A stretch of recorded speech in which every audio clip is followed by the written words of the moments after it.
Assalamualaikum warahmatullahi wabarakatuh. Pada pertemuan kali ini akan membahas materi tentang alat pembayaran. Adapun materi yang dibahas, yang pertama alat pembayaran tunai atau uang, antara lain sejarah uang, pengertian uang, syarat, fungsi dan jenis uang, pengelolaan uang rupiah oleh BI, dan unsur pengaman uang rupiah. Yang kedua, alat pembayaran non-tunai, antara lain pengertian alat pembayaran non-tunai dan jenis-jenis alat pembayaran non-tunai. Sejarah uang. Pertama, sejarah uang yang pertama yaitu barter, yaitu pertukaran barang dengan barang. Yang kedua, uang barang, di mana benda-benda yang dijadikan sebagai pertukaran berupa kulit binatang, kerang laut, dan sebagainya. Yang ketiga, uang emas dan perak, dinamakan uang logam. Yang keempat, yaitu uang kertas. Uang adalah segala sesuatu atau benda yang diterima oleh masyarakat sebagai alat pembayaran yang sah dalam melakukan tukar-menukar atau perdagangan. Syarat yang melekat pada uang: 1. Tahan lama dan tidak mudah rusak. 2. Mudah dibagi-bagi tanpa mengurangi nilai. 3. Mudah disimpan dan dibawa. 4. Nilainya relatif stabil. 5. Jumlahnya tidak berlebihan. 6. Terdiri atas berbagai nilai nominal. 7. Harganya tetap dalam jangka panjang. Fungsi uang ada 2. Yang pertama, fungsi asli, antara lain uang sebagai alat tukar atau medium of change, dan uang sebagai alat satuan hitung atau a unit of account.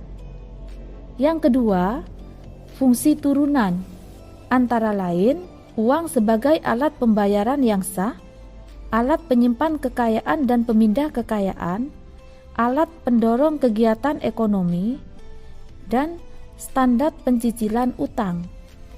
Jenis uang ada 2. Yang pertama, uang kartal, uang yang digunakan dalam kehidupan sehari-hari sebagai alat pembayaran yang berbentuk logam dan kertas.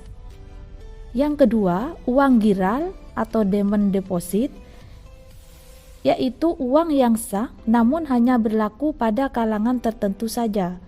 Contoh uang giral adalah cek dan biljet giro.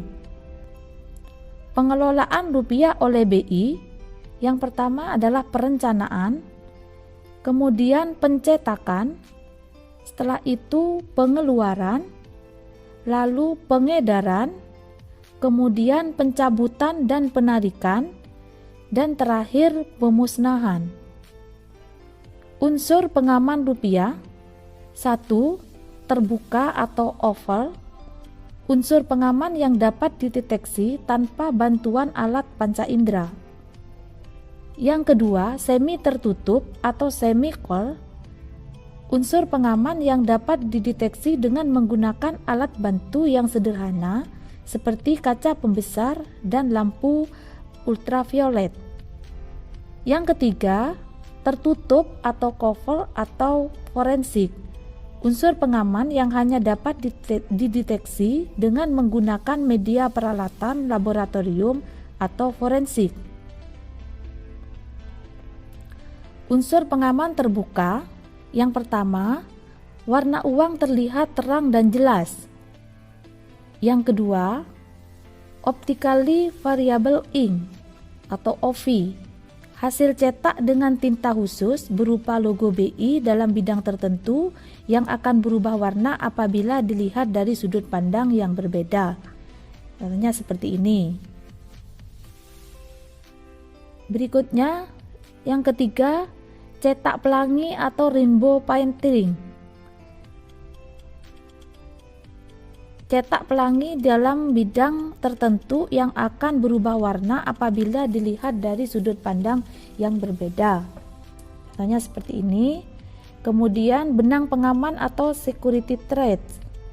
bahan tertentu yang ditanam pada kertas uang dan tampak sebagai suatu garis melintang atau beranyam. Contohnya seperti ini. Berikutnya yang kelima, gambar tersembunyi atau latent image. Teknik cetak di mana terdapat tulisan tersembunyi yang dapat dilihat dari sudut pandang tertentu.